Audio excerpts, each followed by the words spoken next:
If you've reached a point where your health feels more intentional than optional, or you're thinking more carefully about what you're feeding your family, this video is for you. Most people think improving health means more time, more money, or more willpower. But what if one small habit could give you fresh, nutrient-dense food at home in just 7 days without turning your life upside down? And stay with me, because I'll share a simple tip that will actually get you excited to eat your microgreens. Hi, I'm Connor Hebel. I've been growing microgreens for over a decade and have helped thousands of people grow fresh, great-tasting food at home in a way that fits real life. Today, I want to show you why microgreens are one of the simplest ways to take control of your health and your family's nutrition, especially in this season of life. And stay until the end, because I'll also share a mistake almost everyone makes with microgreens and how to avoid it. If you're anything like the people I work with, you might be noticing less energy than you'd like, slower recovery, more concern about ingredients and food quality, or that feeding your family well feels harder and more expensive every year. This isn't about fear, it's about awareness. At some point, we stop thinking, I'll deal with this later, and start thinking, I need something I can actually stick with. That's where microgreens come in. Microgreens are young vegetable greens like broccoli, radish, sunflower, or pea shoots, harvested about 7 days after planting. They're not sprouts. They're not a garden. And you don't need land, special lights, or a green thumb. They grow on a countertop with minimal equipment in under a week. Nutritionally, they're some of the most concentrated foods you can grow at home. But the real benefit isn't just nutrition, it's control. Over and over again, I hear people say, this is the first health habit that actually stuck. And that's because microgreens don't require motivation every day. They don't demand hours of prep. They don't rely on perfect conditions, and they don't feel overwhelming. You plant once, you water lightly, you harvest, you eat.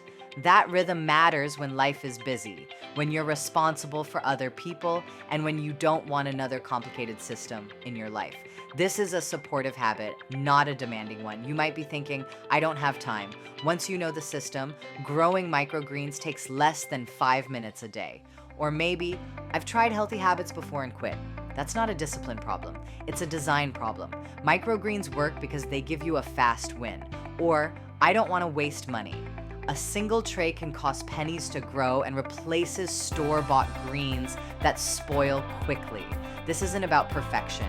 It's about stacking small wins that compound. 7 days matters, not because it's magical, but because it's believable. Long timelines kill momentum. When you can say, in 1 week, I'll be eating something I grew myself, something shifts. People feel capable again, grounded, and less dependent on the system. And that feeling is often what keeps the habit going. Here's how it works. You add soil to a shallow tray, sprinkle seeds, mist lightly, cover briefly, uncover and give light, and harvest around day 7. That's it. No garden beds, no complicated schedules, no guessing. I've worked with thousands of people, busy parents, people managing health concerns, and people who thought they couldn't grow anything. And the pattern is always the same. When health feels out of control, simple systems restore confidence. Microgreens aren't about becoming a farmer, they're about reclaiming agency.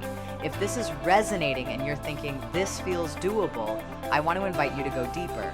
I've created a free Microgreens Masterclass where I walk you through exactly what to buy and what not to, the most forgiving greens to start with, how to avoid common beginner mistakes, and how to turn this into a habit that actually lasts. You can find it at ameliaislandmicrogreens.com/101. Before you go, here's the tip I promised, and this matters. Don't start with the healthiest microgreen. Start with the one you'll actually eat. Most people struggle because they choose bitter greens, complicated varieties, or foods their family doesn't enjoy. Success comes from familiar flavors, easy wins, and positive reinforcement. When people enjoy the food, the habit sticks. If you care about your health, want to feed your family better, and don't want to add more stress to your life, this is one of the simplest places to start. You don't need to change everything, you just need one habit that works. Thanks for being here, and I'll see you in the next video.